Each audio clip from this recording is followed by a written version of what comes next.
এই অন্ন প্রসাদ নয়, ভগবানের ফল প্রসাদ, ভগবানের তুলসী, ভগবানের চরণামৃত অনেকে হাতে নেয়, এই এই এই গ্রহণ করে আর হাতটা মাথায় মুছে নেয়। এটা বিরাট বড় সমস্যা। কোনোদিনের জন্য কোনো কিছু চরণামৃত হোক অধরামৃত হোক গ্রহণ করার পরে হাতটা মাথায় মুছবেন না। কেন? প্রসাদ তো উচ্ছিষ্ট। আপনি হাত যদি মাথায় মুছে নেন তাহলে এখানে কে আছে? আপনার ব্রহ্ম সনাতন, সঙ্গে সঙ্গে এটো হয়ে যায়। প্রসাদ খেয়ে মাথায় হাত মুছলে হিসাব বলে আপনাকে স্নান করে ঘরে ঢুকতে হবে। তাই মাথায় হাত নয়, হাতটা ধুয়ে নেন, হাতটা ধুয়ে নেন। মনে রাখবেন, ভক্তরা যদি চলেও যায় আমার দুঃখ নেই, আমি জানি ভগবান আমার গান শুনছে। কেন জানে? আমি শুধুমাত্র পেটের দায়ে কীর্তন করি না হরে কৃষ্ণ। রাতের অন্ধকারে মাইকের মাধ্যমে যা প্রচার করছে একদম খাঁটি কথা, কথা কেউ কাটতে পারবেন না, কথা শুনতে হবে। শুধুমাত্র পেট চালাবার জন্য কীর্তন করি না। কীর্তন শুধু আমার পেশা নয়, আমার নেশা। যতক্ষণ না পর্যন্ত আমার মনের খোরাক সম্পূর্ণ হয় আমি আসর ছাড়বো না। তাতে ভক্ত থাকুক আর চলে যাক, তার জন্য আমার দুঃখ নাই। দেখবেন বিয়ের সময় যে মেয়েটা কোণে হয়, কোণে মানে বউ, যে বউ সাজে তার হাতে কি থাকে? একটা কাজলের পাতা, তাই তো? পিতলের তৈরি কাজল পাতি বলে, ওর মধ্যে কাজল থাকে। ওটা দিয়ে কি বোঝানো হয়? ওটা দিয়ে ওই মেয়েটাকে বুঝিয়ে দেওয়া হয়, শোনো আজ থেকে এই সংসারের কাজলের রং কালো, এই সংসারের যত অন্ধকারময় দিকগুলো আছে তুমি তোমার হাতের মধ্যে ধরে রেখে তোমার হৃদয়ের নির্মল ভালোবাসা দিয়ে সংসারটাকে আলো করে তুলবে। এই হচ্ছে প্রথম। দুই, শুধু কি তাই?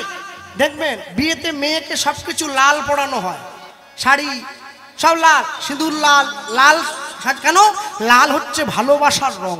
আজ থেকে তোমার জীবনে ভালোবাসা শুরু হলো। ফুলসজ্জার ঘরে গিয়ে লক্ষ্য করুন, ফুলসজ্জার ঘরটা ফুল দিয়ে সাজিয়ে রাখা হয়। কেন? মানে তুমি এই ফুলের মতো নির্মল নিষ্কলঙ্কভাবে তোমার জীবনটাকে তৈরি করো। ভক্তমণ্ডলী মায়েরা, এইবারে বলুন, যে ছেলেটা বিয়ে করতে যায় ওর হাতে কি থাকে? লাল সুতো দিয়ে দুব্য থাকে না বাঁধা, ওটাকে বীরবল বলে আমাদের কথায়। আপনাদের কি বলে আমি জানি না, ওই বীরবল বেঁধে দেয়। কেন? ওকে বুঝিয়ে দেওয়া হয় বিয়ের পরে তোমার হাড়ে গজাবে দুব্য, ওই যে ঘাস বেরোবে। আর ওই কপালে মাথায় টোপর পরে, টোপরের ওপরে কি থাকে? ঝেঁটা কাঠি। ওকে বোঝায় বিয়ের পরে তোমার কপালে আছে, তুমি তৈরি থেকো। হরে কৃষ্ণ। ভক্তমণ্ডলী মায়েরা, আনন্দ আনন্দ মহানন্দে বিয়ে হয়ে গেল। ফুলসজ্জার ঘরে বসে বাসুদেব, ফুলসজ্জার ঘরে বসে রঘুনাথ দাসের স্ত্রী রঘুনাথের জন্য অপেক্ষা করছে। স্বামী এসেছে, আর যেই এসে ঘরের পা দিয়েছে সঙ্গে সঙ্গে স্ত্রী কি করলো? নেমে গিয়ে রঘুনাথ দাসকে প্রণাম জানালো। প্রণাম জানিয়েছে, পায়ে হাত দিয়ে যখনই প্রণাম জানিয়েছে রঘুনাথ দাস নিজের স্ত্রীকে তুলে ধরে বুকের মধ্যে জড়িয়ে ধরলো। আর যখনই আলিঙ্গন করলো, মনে রাখবেন অপরাধ নেবেন না। মায়েদের মধ্যে, মেয়েদের মধ্যে সেই শক্তি আছে যারা কোনো পুরুষের সংস্পর্শে যাওয়া মাত্র মেয়েরা বুঝতে পারে তার স্বভাব কিরকম। এটা মেয়েদের মধ্যে দেওয়া আছে। কি করে দেওয়া আছে? আস্তে। এটা দিয়েছিল কে? এটা দিয়েছে দেবাদিদেব মহাদেব। যখন দেবাদিদেব মহাদেব আর দেবী পার্বতীর বিয়ে হয়েছিল না, পার্বতীকে পর্বতের কন্যা, তাই তো, মেনকার মেয়ে। হ্যাঁ, আর শিব যখন বিয়ে করেছে, আস্তে এখানে বলে রাখি, জামাই আসলে বরণ করতে হয় তো, জামাইকে বরণ করে মিষ্টি খাইয়ে ঘরে ঢুকাতে হয় তো নাকি? জামাই যখন এসেছে, জামাই কিসে করে আসে? পালকি করে, ঘোড়ায় চড়ে। আর আজকে পার্বতী একটা এমন ছেলেকে ভালোবাসলো যে কিনা ষাঁড়ে চেপে এলো।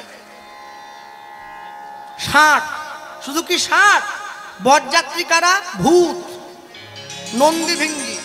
শুধু কি তাই? অন্নদামঙ্গল কাব্যে লেখা আছে ষাঁড়ে চেপে বর এলো আর বরযাত্রী সব কালো কালো। আর ভূত মেকআপ করেছে কি দিয়ে? ভূতের তো মেকআপ করার কিছু নেই, ওরা শ্মশান থেকে ছাই নিয়ে গায়ে মেখেছে। পার্বতীর জীবনের সব থেকে বড় কষ্ট মায়ের কাছে গিয়ে বলছে, মা জানো কি কষ্ট? বলে শয্যায় শুইতে নারী সাপের নিঃশ্বাসে, তার থেকে অধিক কষ্ট বাঘ ছালের বাসে। বলছে আমার স্বামীর পাশে আমি ঘুমোতে পারি না। কেন? বলে স্বামীর গোটা গায়ে সাপ আছে, ওরা ফস ফস করে নিঃশ্বাস ছাড়ে, ওটা বড় যন্ত্রণা। স্বামী তো নাক ডাকেই, সে তো আছেই। আরেকটা বড় দুঃখ কি জানো মা? নিঃশ্বাস ছিল ভালো ছিল, আরেকটা বড় দুঃখ হলো যে বাঘের ছাল পড়েছে, মরা বাঘের ছাল, ওই বাঘের ছাল পচে গেছে, পচা গন্ধ। বলো ঘুমানো যায়? ঘুমানো যায়? ওই যখন মেনকা বরণ করতে গিয়েছিল, জামাই দেখে মেনকার মাথা গরম, শাশুড়ির। বলে বিরাট দেহ, খালি গা, আর একবারে ছাই মেখে ষাঁড়ের পিঠে বসে চলে এসছে। মনে মনে ভাবছে একে আমি কোনোদিন জামাই বলে মানবুনি, আর যা করে হোক আর না হোক। পরে যখন জানলো যে আমার জামাই আলাদা জামাই, এ পাড়ার জামাইয়ের মতো জামাই না, যে শ্বশুর আংটি দেয়নি বলে জামাই শ্বশুর বাড়ি আসবে না, এ সেরকম জামাই না, এ একটু অন্যরকম জামাই। কিরকম? বলে সবার যত দেবতা আছে সবাই অমৃত খেয়ে অমর হয়েছে, আমার জামাই একমাত্র জামাই যে বিষ খেয়ে অমর, তাই তার নাম মৃত্যুঞ্জয়। কে যখন মেনে নিল, কি করলো? ওই নিজের স্বামী হিমালয়কে বলেছিল তুমি যাও, ষষ্ঠী তিথির দিনে আমার জামাইকে নিমন্ত্রণ দাও, আমার মেয়ে জামাই আসবে, আমি নিজের হাতে রান্না করে জামাইকে বসাবো, জামাইয়ের পা ধোয়াবো, আর পাখা দিয়ে বাতাস করব, আর জামাইয়ের কাছে মনে মনে ক্ষমা চেয়ে নেবো যে আমার পক্ষ থেকে যদি কোনো অন্যায় হয়ে থাকে তুমি আমায় ক্ষমা করে দাও। সেই নীতিটা আজও পর্যন্ত মট্টধামের মাটিতে জামাই ষষ্ঠী বলে পালন করা হয়। জামাইকে ডেকে এনে মাছ মাংস খাওয়ানোর জন্য নয়, জামাইয়ের কাছে ভুল স্বীকার করার জন্য, যে আমার মেয়ে তোমার কাছে আছে, সারা বছরের যা অন্যায় তুমি ক্ষমা করে দাও বাবা। শাশুড়ি পাখা দিয়ে বাতাস করে, জামাই খায়। ভক্তমণ্ডলী মায়েরা, বিয়ে হয়েছে, ফুলশয্যার ঘরে বসে রঘুনাথ দাসের স্ত্রী, রঘুনাথ দাসকে যখনই রঘুনাথ দাস বুকে জড়িয়ে ধরেছে, স্ত্রী রঘুনাথ দাসের কাছে যাওয়া মাত্র, তার সান্নিধ্য পাওয়া মাত্র বুঝে নিল যে আমার স্বামীর অন্তরে কোনো পাপ নেই, অন্তরটা পবিত্র। শোনো, আমি তোমার কাছে কোনো মিথ্যে কথা বলবো না। কমলা বলছে তোমার বাবা মা কেন বলো তো আমার মতো গরিব মেয়ের সঙ্গে তোমার বিয়ে দিয়েছে? রঘুনাথ দাস বলছে আমার বাবা মায়ের তোমাকে পছন্দ হয়েছিল তাই দিয়েছে। এটা ভুল কথা, এটা ঠিক নয়। কেন? আমার বাবা মা তোমায় শর্ত দিয়েছে, আমি যেন আমার রূপ যৌবন দিয়ে, আমার দেহ দিয়ে, মন দিয়ে, প্রাণ দিয়ে তোমাকে আটকে রাখি, তুমি যেন গৌর ভজন করতে যেতে না পারো। রঘুনাথ দাস নিজের স্ত্রীর কাছে হাত জোড়ো করে বলছে কমলা তুমি বলো আমি কি গৌর ছাড়া থাকতে পারি? আমি কি গৌর ছাড়া থাকতে পারবো? আজকে স্বামীর আকুল আরতি নিজের স্ত্রীর চরণের কাছে বসে পড়েছে স্বামী। বাসর রাতের অন্ধকারে কেউ জানলো না, ঘরের মধ্যে দরজাটা বন্ধ করে দিয়ে নিজের স্ত্রীর পা দুটো জড়িয়ে ধরল। আমার ইচ্ছে কি জানো? আমি তোমার কাছে বলছি, আমার ইচ্ছা সুখ নয়, আমার ইচ্ছে গাড়ি বাড়ি বিষয় বৈভব নয়, আমার ইচ্ছা কি জানো? গৌর বরণ করি যতন। আমার ইচ্ছাটা শোনো, রাখবো হিয়ার মাঝে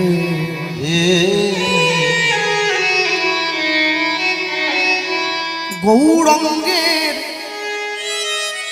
ভূষণ পরব, আমার যেখানে যা সাজে আমি গৌরাঙ্গী ভূষণ করব, যেখানে যা সাজে প্রাণ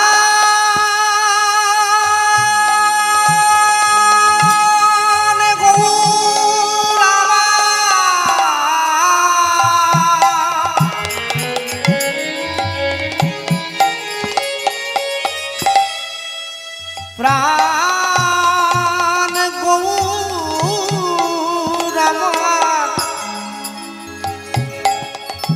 আমার ভাব নিধি গৌরামা গৌর আমার গৌরাঙ্গের ভূষণ পরব আমার যেখানে যা সাজে আমি গৌরাঙ্গী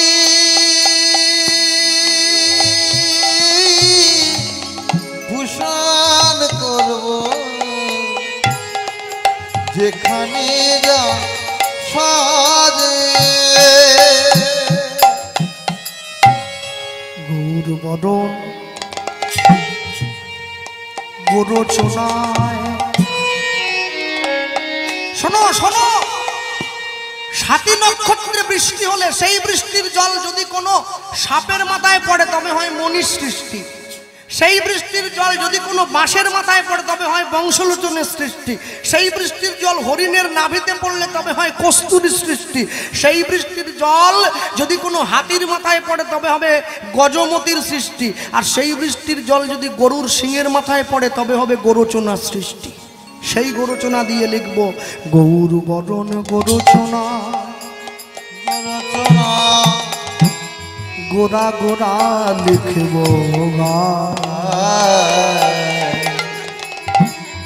গৌর বলে ভেসে যাব সেই সোনার নদিয়া আমি গৌর বলি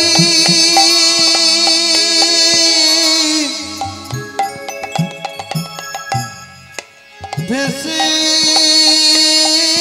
যাব সেই সোনার নদিয়া গৌর বড় ফুলের ঝাঁপায় আমি লোটন বাঁধব চুলে গৌর বলে দেহ মন প্রাণ বিকাইব চরণ তলে আমি গৌর বলি গৌর বলি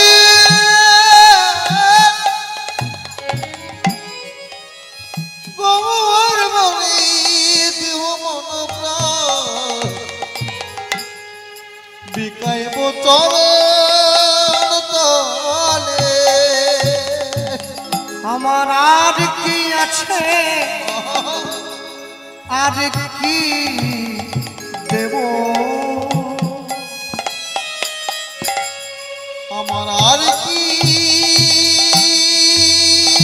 আছে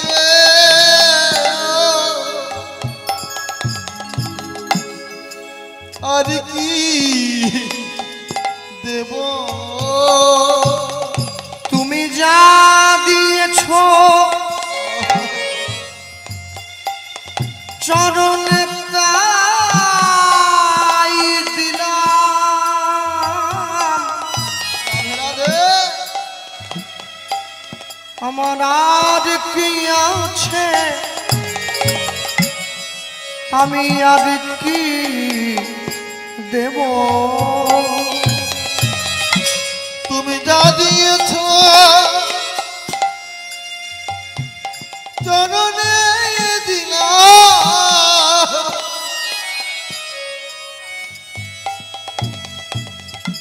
আমার আর কি আছে আর কি দেব এই জীবন যৌবন দেহ মন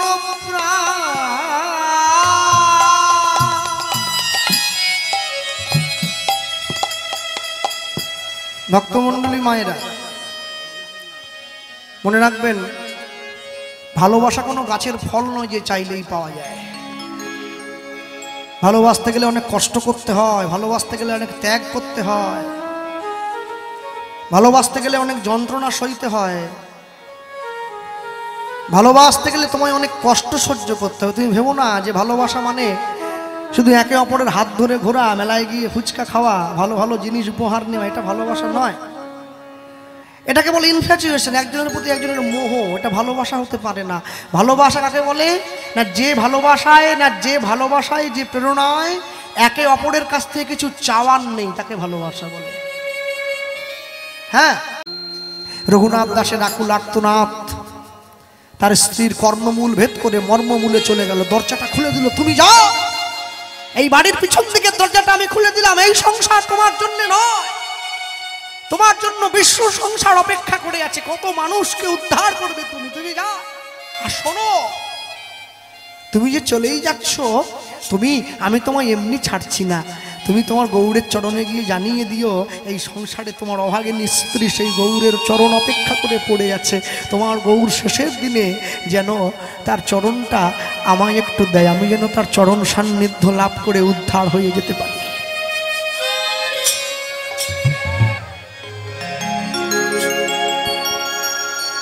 আমরা নবদ্বীপে গিয়েছিলাম কীর্তন করতে একজন উকিলের বাড়িতে। সেই উকিলের একজন পোষা কুকুর, একটা ছোট্ট কুকুর, একটা পুরো আসরটা সামনে বসে কীর্তন শুনছে। আর মানুষ যখন হরিবোল বলে বাহু তুলছে, সেই কুকুরটা তো হাত তুলতে পারে না, সামনের দুটো পাকে উপর করছে। শুধু কি তাই, কীর্তনের শেষে যে আসনে ভক্তরা বসেছিল, কুকুরটাকে কেউ শিখিয়ে দেয়নি, সেই কুকুরটা গিয়ে সেই আসনে গড়াগড়ি দিচ্ছে, ভক্ত চরণধুলি গায়ে মাখছে। প্রভু, এই জীবনে আমি তোমার চরণ না পেলাম তো কি হয়েছে, পরবর্তী জীবনে যেন আমি তোমার চরণ পাই। আমি অবাক হয়ে গিয়েছিলাম, একটা কুকুর হয়ে ভক্ত চরণ ধুলিতে গড়াগড়ি দেয়, আমি মানুষ হয়ে কোনোদিন ভগবানের কাছে মাথা নত করিনি। এর থেকে বড় দুঃখ মানুষ হিসাবে আমার জীবনে আর কিছু নাই। মনে রাখবেন, আজ থেকে কীর্তন শুরু হয়েছে, 4 দিন 5 দিন 6 দিন যতই আমরা কীর্তন শুনি, ভগবানের কথা শুনি, যদি তার প্রতি আমাদের আকুলতা না আসে, যদি পাওয়ার মতো সেই মন না আসে, আমরা যতই যা কিছু শুনি সব বেকার হয়ে যাবে, আমাদের কিচ্ছু কাজে লাগবে না। আকুলতা পেতে হবে, তার প্রতি আমাদের টান থাকতে হবে। রঘুনাথ দাস চলে গেল বেরিয়ে, প্রাণ গৌর আমার, প্রাণ গৌর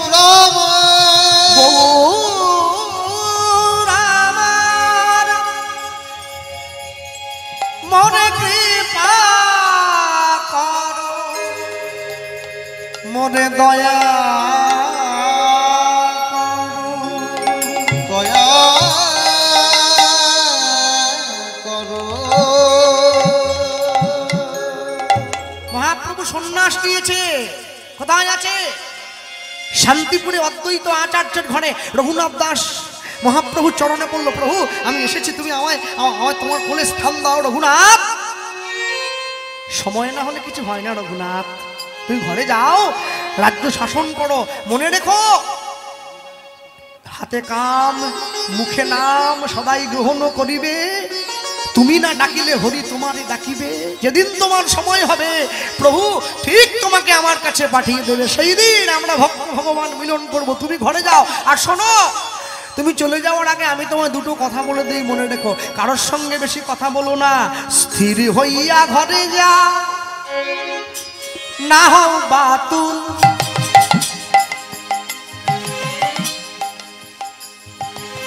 ক্রমে ক্রমে পাই লোকে রঘুনাথ ভব সিন্ধু কুল। বিদায় গৌর, হরি হরি। আমরা ক্রমে ক্রমে পাইল কি ভব সিন্ধু স্থির হইয়া ঘরে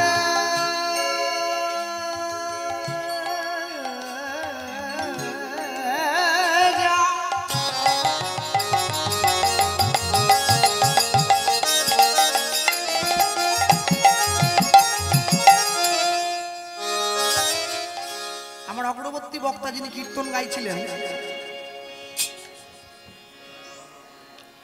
এই আসর যদি কোনো কীর্তনিয়া বা যদি কোনো কীর্তন শিক্ষার্থী আমার মতো থেকে থাকো, আমি সবার জন্য বলবো, কীর্তন এত সহজ কথা নয়। গুরুদেবের কাছে বসে একটু একটু করে শিখতে হয়। কীর্তন গুরু পরম্পরার ব্যাপার। এখান থেকে একটু, সেখান থেকে একটু, ওখান থেকে একটু, এ গানটা একটু, ও গানটা একটু, এরকম করে কীর্তন হয় না। তো যে যে দাদা ভাই সাউন্ড সহযোগিতা করেছে, আমি বলতে শুনলাম তিনি মাইকে বলছেন, মাইক তো নয় যেন অমাইক, এরকম করে প্রশংসা হয় না। কেন? এটা যাত্রাপালার আসন নয়, কীর্তনের আসন। কি বলতে হবে? ভগবানের কাছে জানাবেন সারা জীবন ধরে এরকম অপূর্ব সাউন্ড দিয়ে যাচ্ছে, জীবনের সঠিক সময়ে গিয়ে নিজের কর্ণমূলে নয় মর্মমূলে যেন আওয়াজটা তৈরি হয়ে যায়, ও যেন তার চরণ লাভ করতে পারে। তাই গৌর হল স্থির হইয়া ঘরে যা,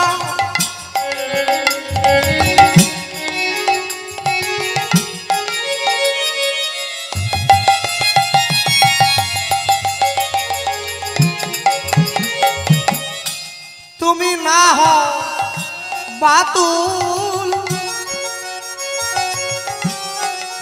ক্রমে ক্রমে পাই লোকে ভব সিন্ধুকুল। আর শোনো, মরকট বৈরাগ্য না করো লোক দেখাইয়া, মরকট বই রাখো না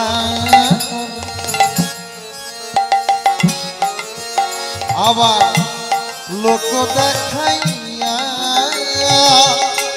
মরকট বৈরাগ্য না করো রঘুনাথ লোক দেখাইয়া, মরকট বই রাখো না করো প্রভু লোক দেখাইয়া, তুমি যথাযোগ্য বিষয় ভঞ্জ অনাসক্ত হইয়া, আবার যথাযোগ্য বিষয় ভঞ্জ অনাসক্ত হইয়া, অন্তে নিষ্ঠা রাখিবে বাচ্ছে লোক ব্যবহার, অন্তে নিষ্ঠা রাখি বিবাচ্ছে লোক ব্যবহার, অচিরাতে কৃষ্ণ তোমায় করিবে উদ্ধার, করিবে উদ্ধার, আমার চিরাতে কৃষ্ণ তোমার করিবে উদ্ধার, করিবে উদ্ধার, বলি ভজতে থাকো মন রসনা, ভজতে থাকো মন রসনা, হবে তোমার উপাসনা, ভজতে থাকো মন রসনা, হবে তোমার উপাসনা, এবারে রাধা কৃষ্ণ যুগল মন্ত্র হরি হরি ও, মন রসনা হবে তোমার উপাসনা, ভজতে থাকো মন রসনা, ভজতে থাকো মন রসনা, ভজতে থাকো মন রসনা। রঘুনাথ দাস ঘরে ফিরে এলো, আর রঘুনাথ দাস ঘরে ফিরে এসে সবাইকে সাথে নিয়ে একসঙ্গে সারাদিন রাজ্য পরিচালনা করে, আর সন্ধ্যাবেলায় সবাইকে সঙ্গে নিয়ে শিকল করতাল সহযোগে বলে এসো তোমরা বসো। মনে রাখবেন, যদি রাজা ভালো হয়, যদি রাজা ভালো হয় রাজ্যের প্রজারাও ভালো হবে, চিন্তার কোনো কারণ নেই। সবাইকে ডেকেছে, সবাইকে ডেকে কাছে বসিয়েছে, বসিয়ে কি বলছে, এসো ভাই নাম গায় কৃষ্ণ নাম হরি নাম, নিতাই গৌর হরি হরি বল। এসো ভাই নাম গায়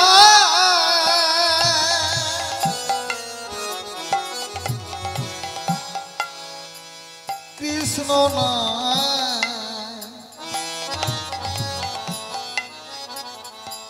হরি নাম, হরে কৃষ্ণ নাম গাইলে কি হবে গো,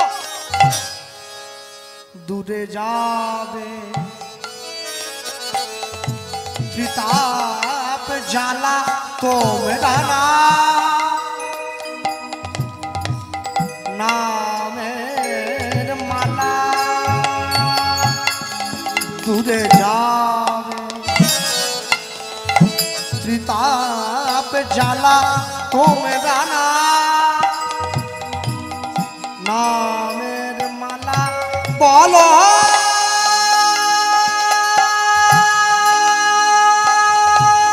না,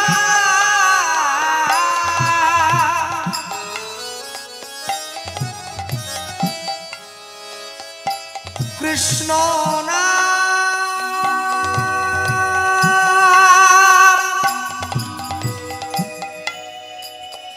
হরি নাম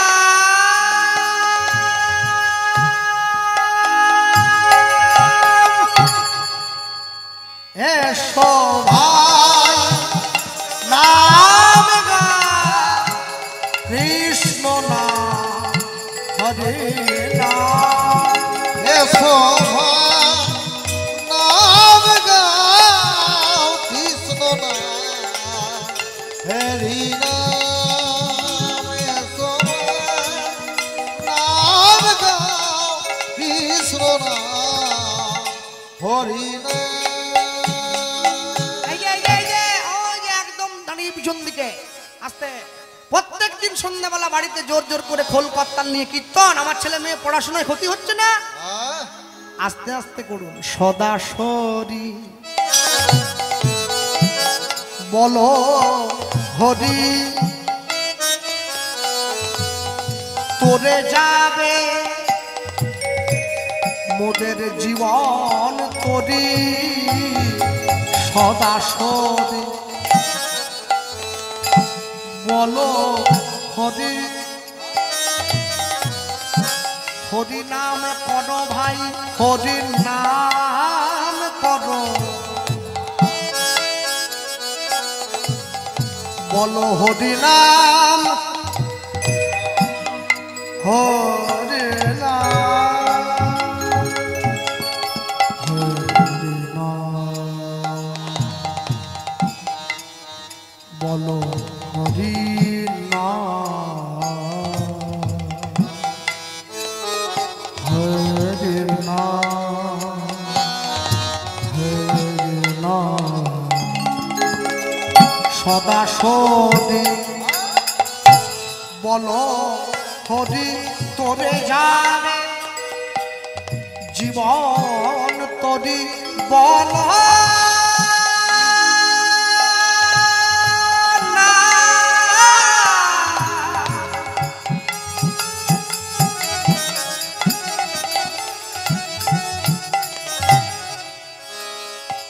কৃষ্ণ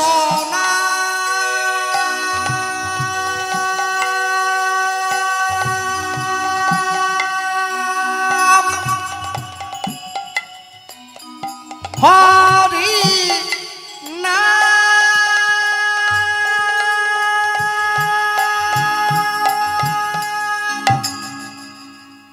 হে শোভা নাম কৃষ্ণ নাম হরি নাম নিতাই হে শোভা নাম কৃষ্ণ নাম হরি নাম হরি নাম করো ভাই হরি নাম করো ভাই হরি নাম করো।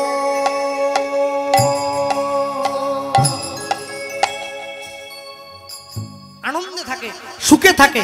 একদিনকে গভীর রাতে রঘুনাথ দাস শুয়ে আছে আর শুয়ে শুয়ে আস্তে শুয়ে শুয়ে স্বপ্ন দেখছে। ওই রাত্রিতে স্বপ্নের মধ্যে কে যেন ডাক দিয়ে বলছে, রঘুনাথকে আমি নিতাই চাঁদ, ওরে আমার কৃপা না নিয়ে তুই গৌড় পেতে যাচ্ছিস। বড় বুড়ো নিত্যানন্দ এই অবতারে জীবের চৈতন্য জানায় যারে সে জানিতে পারে। তুই আমার চরণে চলে আয়, আমার কৃপা নিয়ে তারপরে তো যাবি। প্রভু তুমি কোথায় আছো? আমি আছি পানিহাটি, চিড়ে মহোৎসব, ওই যে মনে আছে তো, পানিহাটি যায়, গঙ্গার পাড়ে পানিহাটি গ্রাম। রঘুনাথ দাস ছুটে যাচ্ছে আর ছুটে গিয়ে কি দেখছে, প্রভু আমার বসে আছে একটা বৃক্ষের তলায় পীড়ার ওপরে, সূর্যের মতো অঙ্গকান্তি। ছুটে গিয়ে রঘুনাথ দাস প্রভুর চরণে পড়ল। আর নিতাই চাঁদ কি বলছে, ভালো হইল চোরা আইলি দিলি দর্শন, ভালো হইল চোরায়াজি দিলি দর্শন, এবার ভালো হইল চোরা আইলি দিলি দর্শন, ভালো হইল চোরায়াজি দিলি দর্শন। ওগো আয় আয় চোরা তোরে দেব যে দণ্ড, আয় আয় চোরা করি জীবনী দণ্ড। তুই চুরি করেছিস, চুরি করে ভক্তি পেতে গিয়েছিলি, চুরি করে গৌর শাস্তি পেতে হবে। চুরি করে গৌর আশ্রয় করিয়া ভজে তারে কৃষ্ণ নাহিতে যে আর সব মরে অকারণ। তুই জানিস না চুরি করে আমার ভাইয়ের কাছে যাচ্ছিলি, প্রভু কি শাস্তি দেবে গো? দধি চিড়া ভক্ষণ করাবি মোর গনে। হরি হরি বল। চিড়া ভক্ষণ করই মোর গনে। এবার শুনি আনন্দিত হইল রঘুনাথের মনে।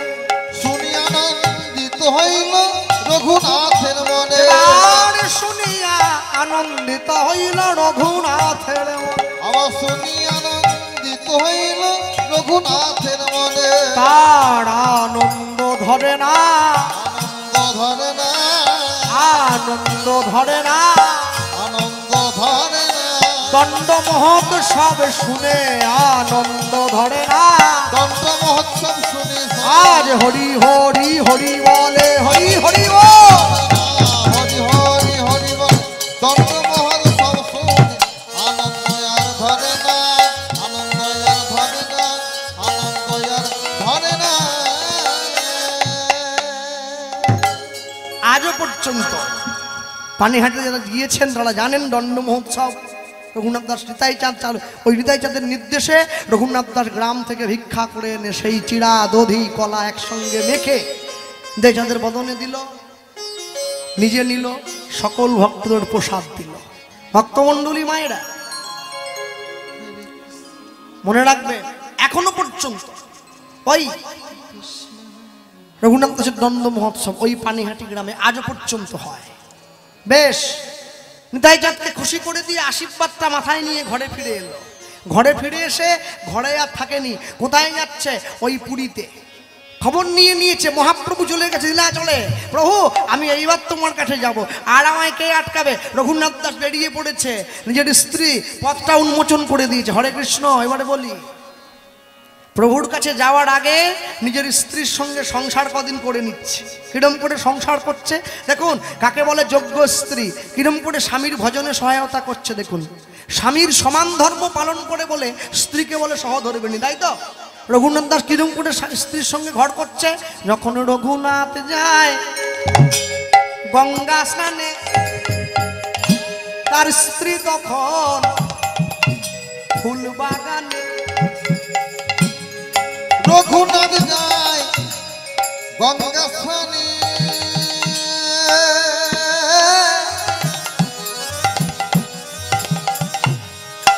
স্ত্রী যায় তখন ফুল বাগানে। রঘুনাথ যখন গৌরের সেবায় বসে,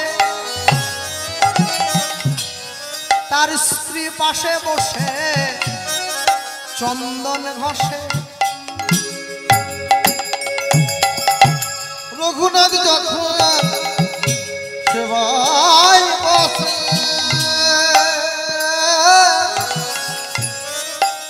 স্ত্রী তখন পাশে চন্দন ঘষে। রঘুনাথ যখন প্রভুর নাম করে, তার স্ত্রী তখন নয়ন জলে। আজ বদন ভরে। রঘুনাথ যখন প্রভু নাম করে,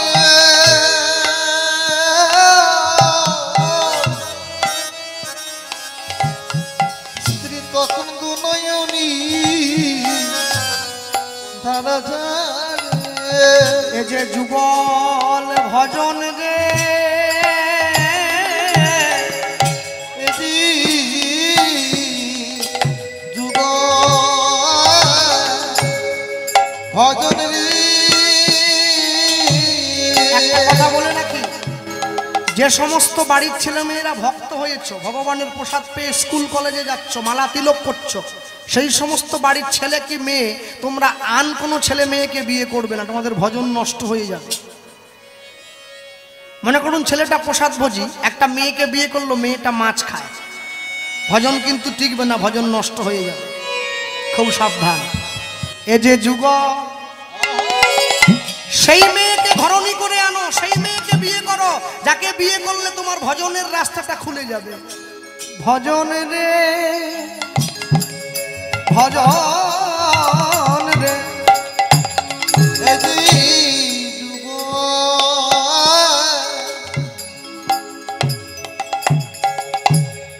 ভজন রে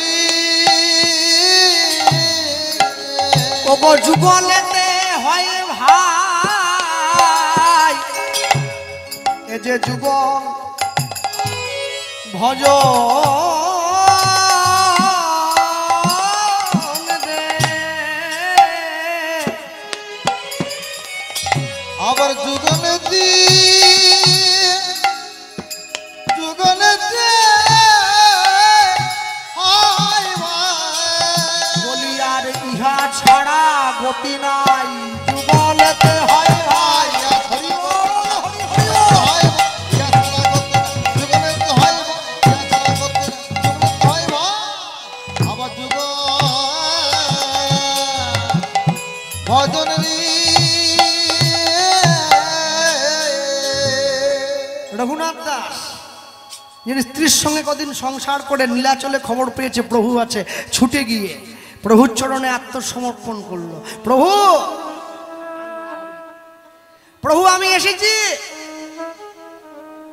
মহাপ্রভু রঘুনাথ দাসকে তুলে বুকের মাঝে জড়িয়ে ধরলো। রঘুনাথ তুমি এসেছো রঘুনাথ, আমি তোমায় বলছি শোনো, তুমি তো অসুস্থ হয়েছো, পায়ে হেঁটে এসেছো, তুমি যাও একটু বিশ্রাম করে সুস্থ হও, তারপরে তোমার সঙ্গে আমি কথা বলবো। প্রভু আমি যে বিশ্রাম করব আমার কাছে কে থাকবে? কেন? স্বরূপ দামোদর তোমার সেবা করবে। স্বরূপ দামোদরকে দিয়ে দিল রঘুনাথের সুস্থ হওয়ার দায়িত্ব। স্বরূপ দামোদর প্রত্যেক দিন মহাপ্রভুর প্রসাদ নিয়ে এসে রঘুনাথ দাসকে সেবা করা, কাছে থাকে। ভক্তমণ্ডলী মায়েরা এই প্রসঙ্গে বলে রাখি, হরিদাস ঠাকুর কিন্তু প্রত্যেক দিন নীলাচলে মহাপ্রভুর প্রসাদ পেতেন। আন্তকে গোবিন্দ হাতে নিয়ে আনত। আর একদিনকে যখন গোবিন্দ প্রসাদটা নিয়ে এলো, কি দেখলো? এসে দেখছে একদিন গোবিন্দ মহাপ্রসাদ লইয়া হরিদাসে দিতে গেলায় আনন্দিত হইয়া।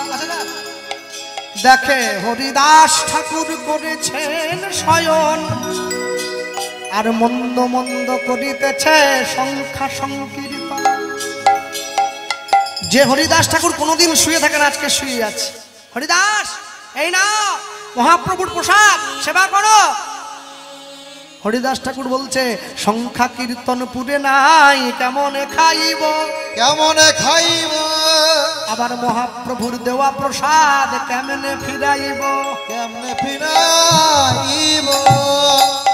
প্রসাদটা ফিরিয়ে দিলেন না, একটুখানি প্রসাদ নিয়ে প্রসাদের সম্মান রক্ষা করলেন। এবার আমি বলবো যে জন্য প্রসঙ্গটা টেনে আনলাম কি। আচ্ছা বলুন, একটা প্রশ্ন থেকে যায় আমাদের মধ্যে যে হরিদাস ঠাকুর হিন্দু না মুসলমান? অনেকে বলে হিন্দু, অনেকে বলে মুসলমান। আপনারা লীলাটা বহু কীর্তনিয়ার মুখে শুনেছেন। আমি প্রমাণ দিয়ে দিচ্ছি। বিখ্যাত গ্রন্থকার শ্রীল বৈদ্যনাথ ভৌমিক একখানি গ্রন্থ লিখেছিলেন, তার নাম হচ্ছে ভক্ত চূড়ামণি হরিদাস হিন্দু না মুসলমান, এটাই প্রসঙ্গ গ্রন্থে। তিনি সেই গ্রন্থে প্রমাণ দিচ্ছেন যে হরিদাস ঠাকুর মুসলমান ছিলেন। কেন? আচ্ছা বলুন, হরিদাস ঠাকুরের দেহটা প্রাপ্তির পরে সমাধি দিয়েছিলেন মহাপ্রভু নিজ হাতে, তাই তো? হরিদাসের তনু তবে প্রভু লইয়া করে, তাই তো? আপন হস্তে বালু দিলা তার গলে, আছে না? দিয়েছিল। হ্যাঁ। এইবারে বলুন, যদি কোনো হিন্দু বাড়ির বৈষ্ণব প্রাপ্তি হয়ে যায়, কিরম করে সমাধি দেয়? বসিয়ে না শুইয়ে? বসিয়ে দেয়, তাই তো? গলে নামমালা দিয়ে সমাধি দেয়। হরিদাস ঠাকুরের প্রাপ্তির পরে বসিয়ে দিয়েছিল কি শুইয়ে দিয়েছিল? দেখবেন মুসলমানরা মারা গেলে শুইয়ে সমাধি দেওয়া। এখানে প্রভু নির্দেশ করছেন হরিদাস ঠাকুর হিন্দু নন, তিনি মুসলমান। হরে কৃষ্ণ। এবারে বলি, বৈষ্ণবরা যখন কেউ প্রাপ্তি হয়ে যায় সমাধির সময় নুন দেওয়া হয়, দেখবেন চারদিকে নুন দেয়, নুন দেওয়া হয় তো। হরিদাস ঠাকুর যখন সমাধি নিলেন নুন দেওয়া হয়নি, কিন্তু বালু দিয়েছিল, বালি বালি বালি দিয়েছে, নুন দেয়নি কেন? মুসলমান ধর্মের কেউ যদি মারা যায় সমাধির সময় নুন দেওয়া হয় না, বালি দেওয়া হয়। মাটি দেয়, বালি দেয়। ভক্তমণ্ডলী মায়েরা, প্রমাণটা এখানে লুকিয়ে আছে, মনে রাখবেন। রঘুনাথ দাস সুস্থ হয়ে উঠছে, স্বরূপ দামোদর সেবা করছে, মহাপ্রভুর প্রসাদ পাচ্ছে। আর যখন সুস্থ হলো, একটু একটু একটু একটু করে সুস্থ হতে হতে আজকে রঘুনাথ দাস পুরোপুরি সুস্থ হয়ে গেছে। আর সুস্থ হয়ে ওই পুরীর মন্দিরের সামনে দাঁড়িয়ে পড়েছে। আর পুরীর মন্দিরের সামনে দাঁড়িয়েছে তো দেখতে খুব সুন্দর। জমিদারের ছেলে আঁচলটা পেতে দিয়েছে, আঁচলটা পেতে দিয়ে মানুষের উদ্দেশ্যে হাত বাড়িয়ে বাড়িয়ে চাইছে, শোনো, যে যেমন ভাবে আছো, যে যেমন ভাবে আছো, আমার জন্য চাইনি আমি, কার জন্য চাইছি জানো? আমার যে প্রভু এসছে নবদ্বীপ থেকে নীলাচলে, আমি তার সেবার জন্য চাইছি। ওই হাতটা বাড়িয়ে, জমিদারের ছেলে তো হাত বাড়িয়ে চাইছে, মোদের গৌরে লরে চাইছে, আমাকে ভিক্ষা দাও, আমি প্রভুর সেবা দেব। সেই সোনার নদিয়া এসে গিয়েছে প্রভু। শুধু কি এলো? উলুর ধ্বনি হরি ধ্বনি শব্দ শোনা যায়, গৌরে লরে মোদের তাই গৌর হরি হরি বল। সোনার নদিয়ায় ধ্বনি হরির ধ্বনি শব্দ শোনা যায়, মোদের গৌরে লরে গৌরে লরে সোনার নদিয়া। ও মায়েরা, হরি ধ্বনি শঙ্খ ধ্বনি শব্দ শোনা যায়, গৌরে লরে হরি হরি বল।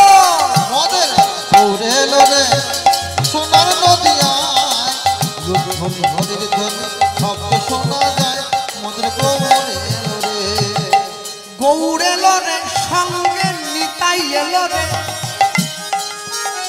আবার গৌরে লরে সঙ্গে নিতাই এলো রে গৌরে লরে, গৌরে লরে সঙ্গে নিতাই এলো রে।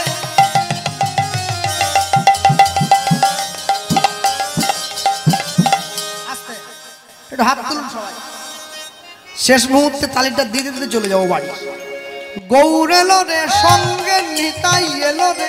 আবার গৌরে লরে সঙ্গে নিতাই এলো রে গৌরে লরে সঙ্গে নিতাই এলো রে গৌরে লরে সঙ্গে নিতাই এলো রে।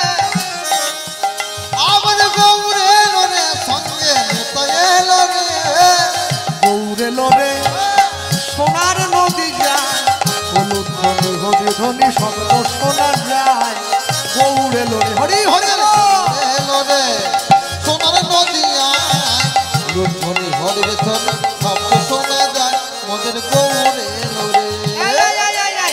আরে এত সুন্দর ছেলেটার নাম গাইছে, ওর ভিক্ষা দাও না। দেখতে শুনতে ভালো তো, আঁচলটা পেতে রেখেছে। মায়েরা যে যা পাচ্ছে, পুরীর মন্দিরে যত ভক্ত যাচ্ছে, রঘুনাথ দাসকে ভিক্ষা দিচ্ছে। কে কে তোরা নাম নিবি রে ছুটে ছুটে যায়, কে কে তোর নাম নিবি রে ছুটে ছুটে যায় বল কে কে তোরা নাম নিবি রে ছুটে ছুটে যায়। আস্তে, তোমরা হাত নামায় নিছো কি জন্য?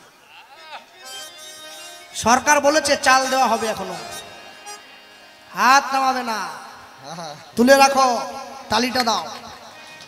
হাত না তুলে যে বলবে হরি বল, ঘরে গিয়ে স্বামী স্ত্রীতে হবে তুমুল গন্ডগোল। আর যাদের বিয়ে হয়নি ওদের বিয়ের পরে হবে। ওরা এখন গাছ লাগাচ্ছে, পরে ফল খাবে। মজা করলাম আর কি। গৌর এলো রে সঙ্গে নিতাই এলো রে। আবার গৌরে লরে সঙ্গে নিতাই এলো রে গৌর এলো রে সোনার নদী যায়, হলুদ ধ্বনি হরি ধ্বনি শব্দ শোনা যায়, গৌর এলো রে হরি হরি বল। এলো রে সোনার নদিয়ায় হলুদ ধ্বনি হরির ধ্বনি শব্দ শোনা যায়, মোদের গৌরে লরে নামে শান্তিপুর ডুবু ডুবু নদে ভেসে যায়। শান্তিপুর ডুবু ডুবু নদী ভেসে যায় নামে শান্তিপুর ডুবু ডুবু নদে ভেসে যায়। ও নামে শান্তিপুর ডুবু ডুবু নদী ভেসে যায় প্রেমে ফুল ভাঙিয়া ঢেউ আসিয়া লাগলো গোদার গায়ে।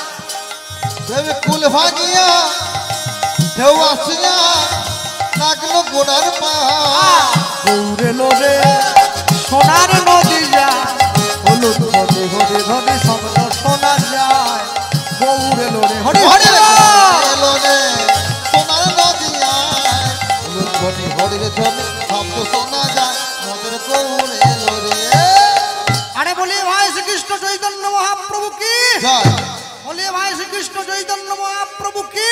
জয়। গান ভালো হয়নি কি? লাস্টে একবারে ঠিক আছে। এইখানে আমি বুঝলাম মায়েরা মন দিয়ে শুনছে। হ্যাঁ ভালো করে বলে নাও। গৌর এলো রে সঙ্গে নিতাই এলো রে, গৌর এলো রে সঙ্গে নিতাই এলো রে, গৌর এলো রে সঙ্গে নিতাই এলো রে, গৌর এলো রে সঙ্গে নিতাই এলো রে, বলো গৌর এলো রে সোনার নদিয়া, হলুদ ধনি হরি ধনি শব্দ শোনা যায় মোদের গৌর এলো রে, হরি হরি বল। গৌর এলো রে সোনার নদিয়ায়, হলুদ ধ্বনি হরি ধ্বনি শব্দ শোনা যায় মোদের গৌর এলো রে, বলো গৌর এলো রে সোনার নদিয়া, হলুদ ধ্বনি হরি ধ্বনি শব্দ শোনা যায় মোদের গৌর এলো রে। নিতাই গৌর প্রেমানন্দ হরি হরি বল।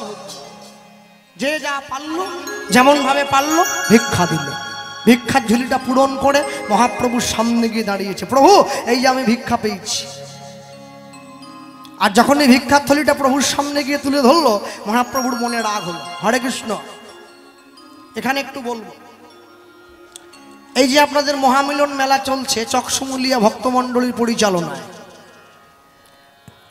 অনেক জায়গায় কুঞ্জে গিয়ে আমি লক্ষ্য করেছি, এখানে আমার চোখে এখনো পড়েনি। এই দেখুন রাস্তার ধার ধরে দোকানপাট বসেছে, বসেনি মেলাতে? খেলার জিনিস, খাওয়ার জিনিস, বসেছে তো। খুব লক্ষ্য রাখবেন, অনেক জায়গায় আমি লক্ষ্য করেছি মেলাতে বা কীর্তনের অনুষ্ঠানে আমি দেখেছি, এটা দক্ষিণ 24 পরগনায় বেশি দেখা যায়। কীর্তনের অনুষ্ঠানে মেলায় ডিম চাউমিনের দোকান বসে। এটা কিন্তু খুব সাবধান। কেন জানেন? লোকে তো বোঝে না, বাজার থেকে একটা ডিম সিদ্ধ কেনে মেলায় গিয়ে, আর ডিম সিদ্ধটা খেতে খেতে হরিনামের আসনে এসে বসে পড়ে। শুনুন, আগুন নিয়ে খেলা করা ভালো, কেউ বাধা দিচ্ছে না, কিন্তু যদি একটু আপনার বেখেয়াল হয়ে যায়, আগুন কিন্তু শুনবে না যে আপনি না বুঝে ওতে হাত দিয়েছেন, হাত কিন্তু পুড়িয়ে দেবে। তাই দয়া করে মাথায় রাখবেন। আর যে কজন কমিটি দাদা ভাইয়েরা আছেন, আমি সকলের কাছে অনুরোধ করব, যে কদিন এই অনুষ্ঠান চলবে আপনারা ভগবানের কর্মে, ভগবত কর্মে ব্রতী হয়েছেন, তাই সবাই চেষ্টা করবেন এই গ্রামের ভক্তবৃন্দরা, গ্রামের মানুষ এই 4-5টা দিন অন্তত যদি নিরামিষ খাওয়া যায়। কেন? স্কুলে পড়তে গেলে স্কুলের পোশাক পরা দরকার, ঠিক তেমনি ভগবত পথে চলতে গেলে আহার শুদ্ধিটা আগে প্রয়োজন। আহার শুদ্ধি হলে মন শুদ্ধি হয়, মন শুদ্ধি হলে আত্মশুদ্ধি হয়, আত্মশুদ্ধি হলে শুভ চৈতন্যের উদয় হয়, আর শুভ চৈতন্যের উদয় হলে সৎ বিবেক জাগ্রত হয়, সৎ বিবেক জাগ্রত হলে তাকে পাওয়া যায়। নিতাই গৌর ভক্তমণ্ডলী মায়েরা ভিক্ষা করলো, আর যখনই মহাপ্রভুর সামনে গিয়ে দাঁড়িয়েছে, মহাপ্রভুর মনে রাগ হলো। রঘুনাথ দাসকে বলে উঠল, অবিলম্বে সিংহদ্বার করো পরিহার, করো পরিহার, সিংহদ্বারে ভিক্ষাবৃত্তি বেশ্যার আচার। বেশ্যার আচার। শোনো, প্রকৃত বৈষ্ণব যে, সাধু যে, সে কোনোদিনও কারো কাছে কোনোদিন কিছু চায় না। কেন? বলে যারা সাধু হয় তারা 5টা বাড়ির বেশি ভিক্ষা করে না, যারা বৈষ্ণব হয় তারা 11 বাড়ির বেশি ভিক্ষা করে না, আর যারা গৃহস্থ বৈষ্ণব হয় তারা 21টা বাড়ির বেশি ভিক্ষা করবে না। কিন্তু আমি এমনই ভিখারি হয়েছি যে আমাকে যে যা দেয় আমি তাই গ্রহণ করি। রঘুনাথ, তুমি বৈষ্ণব হয়েছ, তাই আমি চাই তুমি আর কোনোদিনের জন্য কারো কাছে কিছু চাইবে না, যাও। রঘুনাথ দাস পরের দিন সকালবেলা প্রভুর কথা মতো ভিক্ষার ঝুলিটা কাঁধে নিয়ে দুয়ারে দুয়ারে নাম বিতরণ করে বেড়াচ্ছে, কিন্তু কারো কাছে কিছু চাইবে না। প্রভু কথা দিয়েছে, যে যা দেবে হাত পেতে নেবে। রঘুনাথ দাস দুয়ারে দুয়ারে যাচ্ছে ভিক্ষার ঝুলিটা হাতে নিয়ে, আমি যার লাগি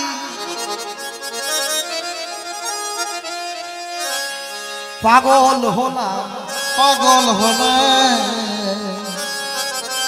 তারে পেলাম কই,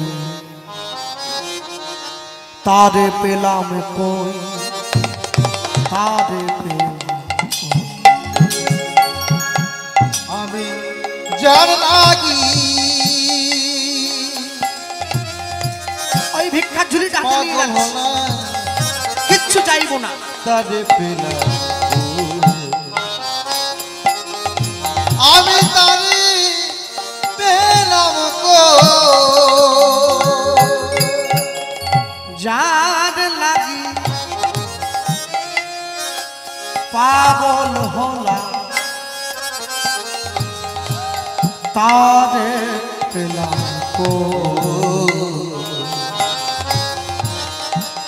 তারে পেলাম তারে পেলাম বাড়িতে কে আছো গো মা? আমি তারে পেলাম না,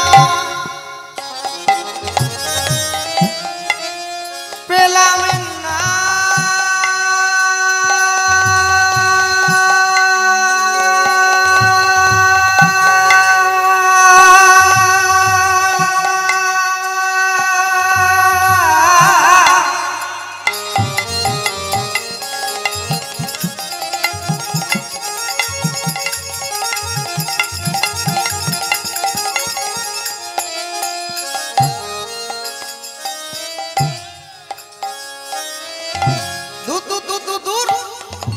সকালবেলা হাতের কাজকর্ম পড়ে আছে, কোথার থেকে যে আসে এগুলো। যাও যাও, আমি তারে পেলাম না, আমি তারে পেলাম না।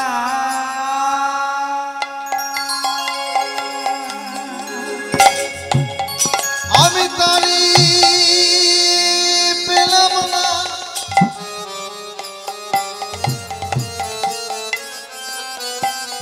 আমি তারি পেলাম না,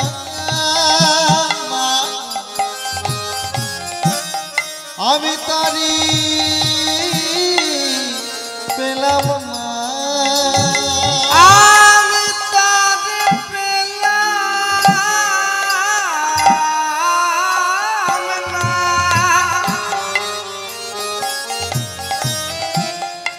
আমি তারে পেলাম না, না না না গো, আমি তারে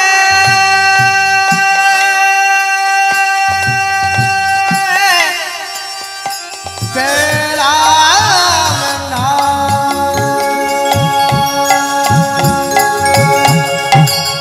তারে পেলাম কই, তারে পেলাম কই, আমি তারে পেলাম কই। একটা বাড়িতে গিয়ে উঠেছে যে সকালবেলা একজন বয়স্ক ঠাকুমা হাতে নেতা আর গোবর নিয়ে মাটি নিয়ে নিজের বাড়ির দেওয়ালটা ভালো করে নেতা দিয়ে বুলিয়ে দিচ্ছে, মাটির দেওয়াল। আর রঘুনাথ গিয়ে দাঁড়িয়েছে, আর দাঁড়িয়ে চাইবে না তো, গাইছে ব্রহ্মা পাগল, শিব পাগল, আর পাগল ইন্দ্র। এখন যাও, এখন যাও, কিছু না দিলে যাবে না, ও গাইতেই থাকবে। যার লাগিয়া হলাম পাগল, পাগল সে আমার প্রাণ গৌরাঙ্গ। ব্রহ্মা পাগল, বললাম না যাও, শিব পাগল, ও শুনবে না, ও গাইতেই থাকবে। আর এক পাগল ইন্দ্র, আমি যার লাগিয়া হইলাম পাগল, সে যে আমার শিব কবি। এই লোকটা তো বড্ড ঠেটা আছে, এই বড্ড এই এই এই যে কেন তিলক ফিলক করেছে, বড্ড জ্বালায় না। যাও, শুনবে না, এতই বলো, কিছু যদি না দাও, ও শিখিয়ে দিয়েছে, নাম গাইতে থাকবি, যা দেবে তাই নিয়ে আসবি, আর না দেওয়া পর্যন্ত ছাড়িস বুঝি। আমি কমিটির বাবাদের শিখিয়ে দিচ্ছি, আগামী বছর থেকে যখন যাবেন ভিক্ষা করতে না, প্রত্যেকটা দুয়ারে যাবেন, আর যতক্ষণ না কিছু দেয় দাঁড়িয়েই থাকবে, মুখের উপরে না বলবে, দাঁড়িয়েই থাকবে, দেখি কতক্ষণ না দেয়। ব্রহ্মা পাগল, শিব পাগল, আর পাগল ইন্দ্র। যেই দাঁড়িয়ে আছে না, ওই যে নেতা নিয়ে দিচ্ছিল, ওই ছেঁড়া কাপড়টা একবারে ছুঁড়ে দিয়ে, আর যেই ছুঁড়ে দিয়েছে একবারে ধরে নিয়েছে, ধরে নিয়ে মনে মনে বলছে, ওরে নেতা রে, তোর বড় ভাগ্য, এতদিন পর্যন্ত তুই তো শুধু ঘরের বাইরে বাইরে কাজ করছিলি, আজ থেকে তোকে আমি ভেতরের চাকরি দিয়ে দিলাম, তুই গোবিন্দের প্রসাদী জায়গা মার্জন করবি। যার লাগিয়া হলাম পাগল সে আমার প্রাণ গৌরাঙ্গ। আমি যার লাগিয়া হলাম পাগল সে যে আমার প্রাণ গৌরাঙ্গ। শোনো, তারে পেলাম না, তারে পেলাম না, তারে পেলাম না।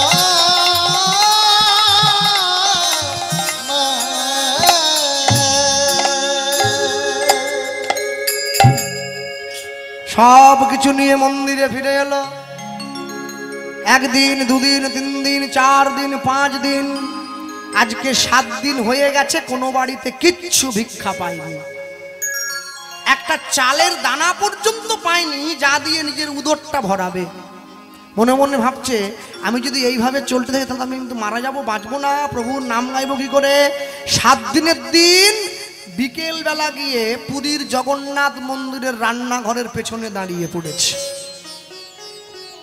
পুরীতে জগন্নাথের জন্য যে রান্না হয়, যে অন্নটা বেশি হয়ে যায়, সেই বেশি হয়ে যাওয়া অন্ন পুরীতে কিছু গাভী আছে যাদেরকে বলে তৈলঙ্গ গাই, মানে যাদের গাটা তেলের মতো চকচক করে, সেই গরুগুলোকে দেওয়া হয় জগন্নাথের বাসি অন্ন। যখন সেই গরুগুলো পর্যন্ত খায় না, মুখ ফিরিয়ে নেয়, মানে পচে যায়, তখন ওই রান্নাঘরের পিছনের নর্দমা দিয়ে ভাসিয়ে দেওয়া হয়, সমুদ্রে চলে যায়। রঘুনাথ দাস গিয়ে সেই নর্দমার থেকে 7টি দানা ধুয়ে ধুয়ে হাতের মধ্যে তুলেছে। মনে মনে বলছে, এই হাতটা মুঠো করেছে, হাতটা মুঠো করে বলছে, প্রভু আমি 7 দিন পর্যন্ত কিছু পাইনি, না খেয়ে আছি, উপবাসে আছি, আজ শোনো আমি তোমাকে না নিবেদন করেই পেতে তো পারি না। কপালে ঠেকিয়ে বলছে, মহাপ্রভু তুমি এবার গ্রহণ করো। আর যেই মহাপ্রভুর নাম বলে রঘুনাথ দাস সেই অন্ন গ্রহণ করতে গেল, অমনি ছুটে আসি মহাপ্রভু রঘুনাথের হাত চেপে ধরিল। রঘুনাথ, এত বড় সাহস, আমায় না দিয়ে তুই সেবা করছিস? ওরে তুই জানিস না যে ভক্ত হয় সে ভগবানকে না দিয়ে কোনোদিন কোনো কিছু গ্রহণ করে না, মহাপাপ। গীতায় ভগবান বলেছে যে আমাকে না দিয়ে খায় সে চোর, সে চুরি করে খায়। তুই আমাকে না দিয়ে, প্রভু আমি বিশ্বাস করো প্রভু, এই এই এই অন্নগুলো পচে গেছে, তোমায় দেওয়া যাবে না, তোমায় দেওয়া যাবে না। আর শোনো, 7টি অন্ন আমি না খেলে তো প্রাণ রাখতে পারবো না। সব ভালো করে আমার দিকে তাকিয়ে দেখ, তুই যেমন 7 দিন ধরে না খেয়ে আছিস, আমিও তো তোর জন্য 7 দিন ধরে উপবাসে আছি। সে কি প্রভু? চমকে উঠল। রঘুনাথ দাসও দেবে না, মহাপ্রভু ছাড়বে না। মহাপ্রভু জোর করে হাত থেকে নিয়ে নিজের বদনে অন্নের দানাগুলো ভরে নিয়েছে। আর যখন নিজের বদনে ভরে নিয়েছে, প্রভু এ তুমি কি করলে, আমায় দিলে না? মহাপ্রভু বলছে, রঘুনাথ আমি বদনে দিয়েছি, সেবা করিনি, মুখের মধ্যে আছে। সর, যদি এই অন্নের দানায় কোনো বিষক্রিয়া হয়, কোনো জীবাণু থেকে থাকে, তবে আগে তাই আমার অঙ্গে লাগবে, তারপরে তোর। এই সরে ভক্ত যদি না থাকে ভগবানের নাম গাইবে কে? তোকে আমায় বাঁচিয়ে রাখতে হবে। তুই এবার হাঁ কর। এবার নিজের বদন হতে একটা করে অন্নের দানা বের করে রঘুনাথের বদনে দিল।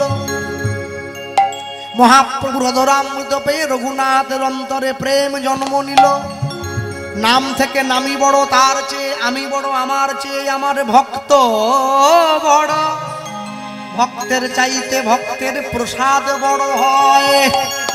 ভক্তের প্রসাদ মন শুদ্ধ করে যে জন গ্রহণ করিতে পারে, করিতে পারি।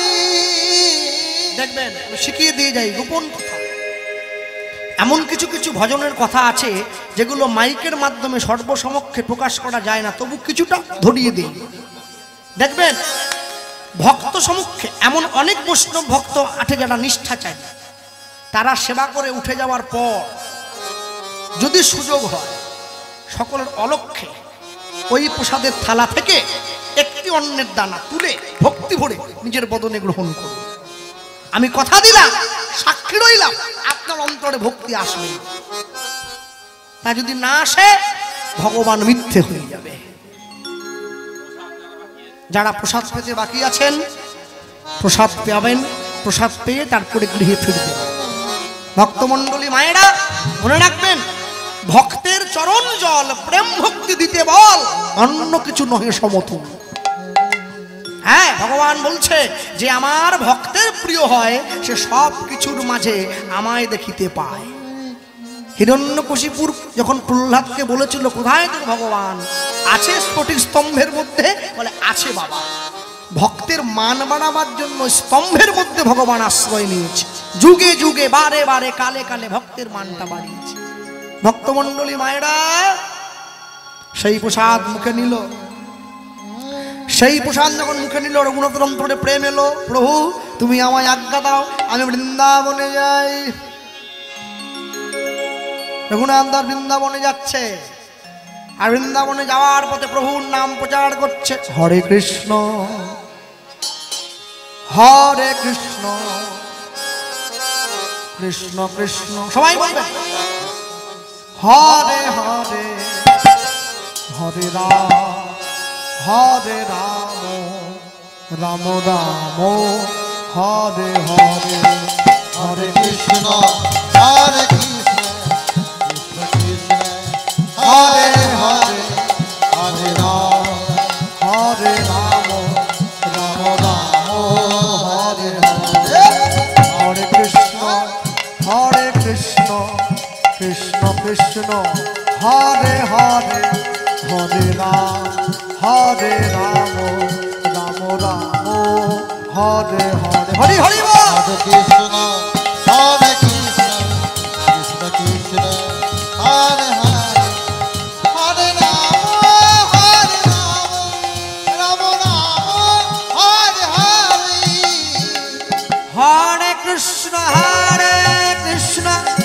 কৃষ্ণ কৃষ্ণ হরে হরে, হরে রাম রাম রাম হরে হরে, হরে কৃষ্ণ কৃষ্ণ কৃষ্ণ হরে হরে, হরে রাম রাম রাম হরে হরে। নামের মধ্যে দিয়ে বলে ডাকি হরে কৃষ্ণ। দেখবেন অনেকে লজ্জা পেয়ে বসে আছেন। আমি বলি, যেখানে হরিনাম সংকীর্তন হয়, নিশিপ্রহর হোক, অষ্টম প্রহর হোক, 24 ঘন্টা 72 ঘন্টা যখনই হোক, মাঝে মাঝে কানটা পাতবেন, দেখবেন শিখলটা বাজছে বেতালে, মাঝে মাঝে কানে আসে বেসুরে গাইছে। হয় আজও পর্যন্ত কোনো পণ্ডিত, কোনো মাস্টারমশাই নামের জায়গায় গিয়ে বলতে পারেনি আপনারা গাইবেন না। কেন বলুন তো? সে জানে আমি যদি বাধা দেই আমি অপরাধী হয়ে যাব, নাম অপরাধ। হরিনাম সংকীর্তনে সবার অধিকার, উচ্চস্বরে গাইবেন, চিৎকার করে গাইবেন। আরেকটা বলবো, হরিনাম সংকীর্তনের ক্রিয়াটা ধীরে ধীরে কমে যাচ্ছে। কেন বলুন তো? দেখবেন নামের মধ্যে যেসব সুরের প্রয়োগ করা হয়, হিন্দি গানের সুর, এটা বড় দৃষ্টিকটু। ভগবানের নাম অন্তর দিয়ে প্রেম ভরে গাইতে হয়। হরে কৃষ্ণ কৃষ্ণ কৃষ্ণ হরে হরে, হরে রাম রাম রাম হরে হরে, হরি হরি বল, হরি হরি বল। হরে কৃষ্ণ কৃষ্ণ কৃষ্ণ হরে হরে, হরে রাম রাম রাম হরে হরে, হরে কৃষ্ণ কৃষ্ণ কৃষ্ণ হরে হরে, হরে রাম রাম রাম হরে হরে, হরে কৃষ্ণ কৃষ্ণ কৃষ্ণ হরে হরে, হরে রাম রাম হরে হরে, হরে কৃষ্ণ কৃষ্ণ কৃষ্ণ হরে হরে, হরে রাম রাম রাম হরে হরে। কলিকালে যাগ যজ্ঞ পূজা দর্পণ কিছু নাহি আর, কলিকালের একমাত্র ধর্ম হরিনাম যজ্ঞ সর্বযজ্ঞ সার। সর্বযজ্ঞ সার। এই হরিনাম নয় ভাই মোদের ভব পারের করি, ভব পারের করি। প্রেমানন্দে ভক্তগণে বলনে তাই গৌর হরি হরি।